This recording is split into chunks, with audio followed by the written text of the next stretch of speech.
Hi ಎಲ್ಲೋ ನಮಸ್ಕಾರ. ಇವತ್ತು ಅವಲಕ್ಕಿ ಉಪ್ಪಿಟ್ಟು ಹೇಗೆ ಮಾಡೋದಂತ ನೋಡ್ಕೊಂಡು ಬರೋಣ ಬನ್ನಿ. ಇದನ್ನು ಅವಲಕ್ಕಿ ಒಗ್ಗರಣೆ ಅಂತಲೂ ಸಹ ಕರಿಬೋದು.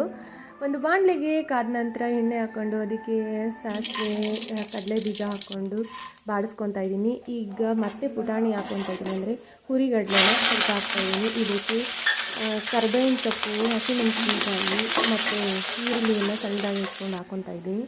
ಇದು ಸ್ವಲ್ಪ ಮೆತ್ತಗಾದ ನಂತರ ಟೊಮೊಟೊ ಹಾಕ್ಕೊಂಡು ಚೆನ್ನಾಗಿ ಬಾಡಿಸ್ಕೋಬೇಕಾಗುತ್ತೆ. ರುಚಿಗೆ ತಕ್ಕಷ್ಟು ಉಪ್ಪನ್ನು ಮತ್ತು ಚಿಟಿಕೆ ಅರಿಶಿನ ಹಾಕ್ಕೊಂಡು ಚೆನ್ನಾಗಿ ಫ್ರೈ ಆಗೋವರೆಗೂ ಕೈ ಆಡಿಸ್ಕೋಬೇಕಾಗತ್ತೆ.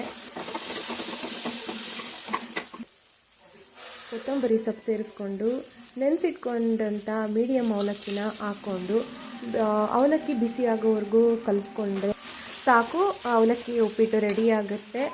ಇದನ್ನು ನೆನೆಸೋದು ತುಂಬ ಹೊತ್ತೇನು ಬೇಕಾಗಲ್ಲ. ಈ ಈರುಳ್ಳಿ ಟೊಮೊಟೊ ಹಚ್ಕೊಳ್ಳೋಕೆ ಮುಂಚೆನೇ ನೀರಲ್ಲಿ ತೊಳೆದಿಟ್ರೆ ಸಾಕು, ಅಂದರೆ ನೀರಲ್ಲೇನು ಬಿಡೋ ಅವಶ್ಯಕತೆ ಇಲ್ಲ.